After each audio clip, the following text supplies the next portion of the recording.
We're in an extremely breezy Flensburg on the German-Danish border, and we're here to test this, the Sealine C390, a boat that was launched at the Dusseldorf Boat Show back in January. And it slots into Sealine sports cruiser range between the entry-level 330 and the 430. It's got a pair of diesel engines on stern drives. This particular boat's got 3 cabins below decks, but there are loads of different layouts that you can have on the lower deck to suit your particular boating taste.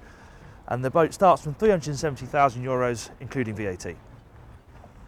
One thing to point out about the decks on the C390 is that they're asymmetric, so the starboard one is deeper and slightly wider, which is smart because it connects to the helm door, than the one on the port side, which is narrower and raised. Still perfectly usable, but not quite as comfortable to get up and down as the one on the starboard side. And then here, once you're inside, this all connects together really well. It's part of the ethos of this boat that they bring together the cockpit and the saloon, and this window obviously helps, as to the fact that this isn't a sliding door, it's bifold, which means it clears right out of the way. And then there are some nice touches as well, like the fact that this backrest can be removed and slotted in down here to make a mini chaise longue opposite the television. Incidentally, the TV is on a bracket, so you can point it out into the cockpit if you want to watch it while you're outside.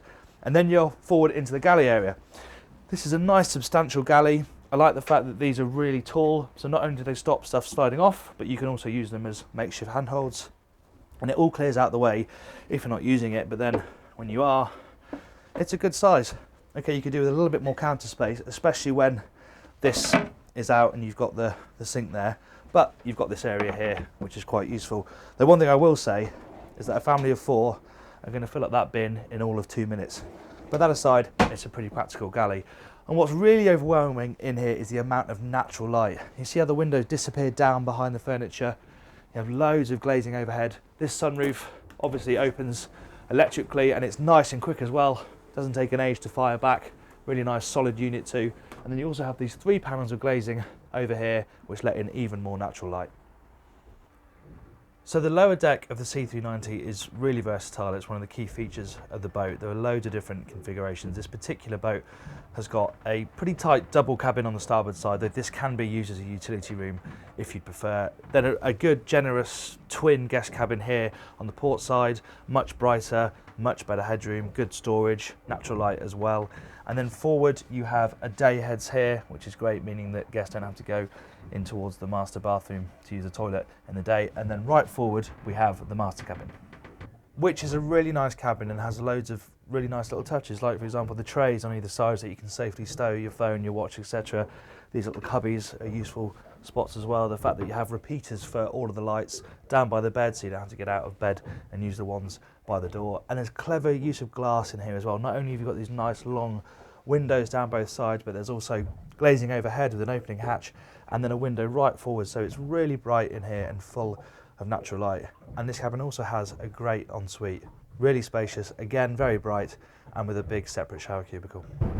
There are 2 engine options available on the C390. There's a pair of 300 horsepower Volvos or the 370 horsepower D6s that we have on this boat. And if you're going to be using the boat offshore, I suggest you get the 370s because that extra power is going to be very welcome. And performance is perfectly good. So we've topped out at 35 knots today, given this boat hasn't exactly got a cruising load on it.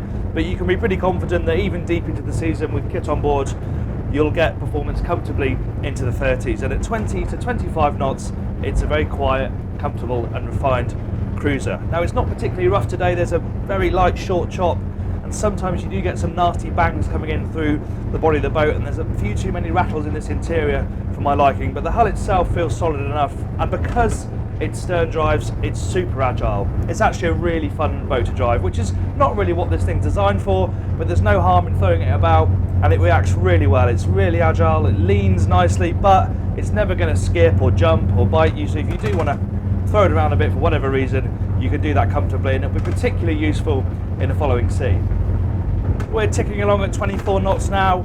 Fuel consumption is in the region of 90 litres an hour, and it's a nice speed to cover some good ground, but I'm not going to raise my voice. You can easily converse with other passengers and it feels perfectly comfortable. What about the driving position? Well, it's a mixed bag. The view is generally very good in that there's so much glass in here in the roof as well, that no matter what you're doing, where you're looking, you can usually see out very clearly. However, because there's a single piece windscreen, you do have thick mullions on either side, so you can easily lose boats in that blind spot. Now, the driving position isn't too bad for me. I think shorter skippers may struggle to see over this quite tall helm, but for me it's really comfortable. Everything falls to hand really easily, and it's clear and concise, really quite simple and works well. And this manual sliding door, okay, it's manual, but you know it's never going to go wrong. Very easy to get out onto the side decks and of course communicate with your crew.